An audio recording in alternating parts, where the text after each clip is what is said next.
Binalikan ni Vicky Morales ang iba't ibang lugar sa Vatican na naging malaki ang papel sa 12 taong pamumuno ni Pope Francis sa Simbahang Katolika.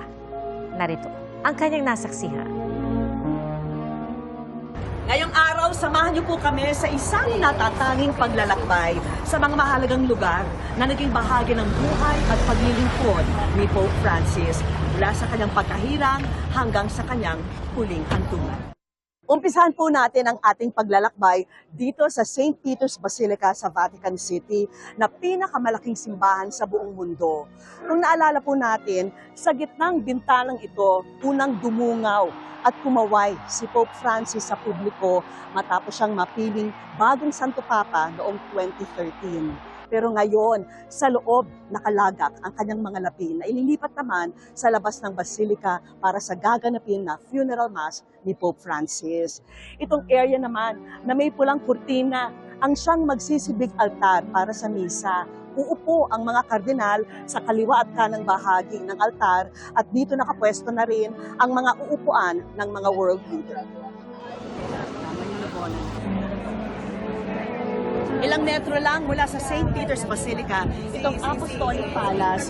Dito karaniwang tumitira ang mga Santo Papa, pero pinili po ni Pope Francis ang mas payak na lugar.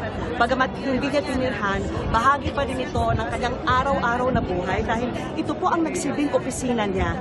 Lumalabas din siya rito tuwing linggo upang magbigay ng Angelus message na isa sa mga pinaka-inaabangan ng mga deboto sa buong mundo.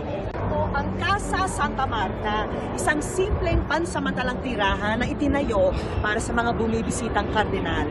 Dito piniling manirahan ni Pope Francis mula nang siya'y mahalal, imbis na sa tradisyonal na papal apartments sa Apostolic Palace dahil mas gusto niyang maging malapit sa tao. Ay, hola! Hi, we go to Santa Maria Maggiore, Basilica? Por favor.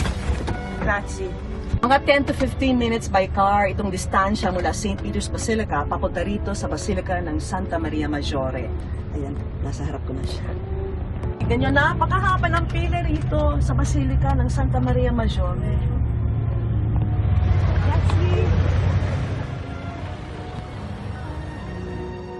Mula naman sa St. Peter's Basilica, dito ililipat ang mga labi ni Pope Francis. Itong Basilica ni Santa Maria Maggiore ang siyang napiling final resting place ni Pope Francis.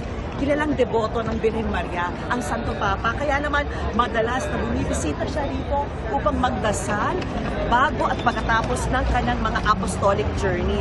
At lagi siyang bumabalik dito upang magpasalamat at humingi ng gabay.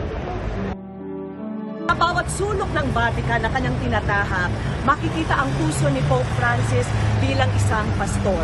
Matapat, mapakumbaba at may malasakit.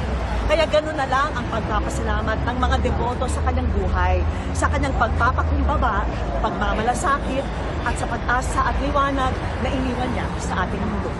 Mula rito sa Vatican City, ako po si Vicky Morales para sa GMA Integrated News. Mga kapuso, maging una sa saksi. Mag-subscribe sa GMA Integrated News sa YouTube para sa iba't ibang balita.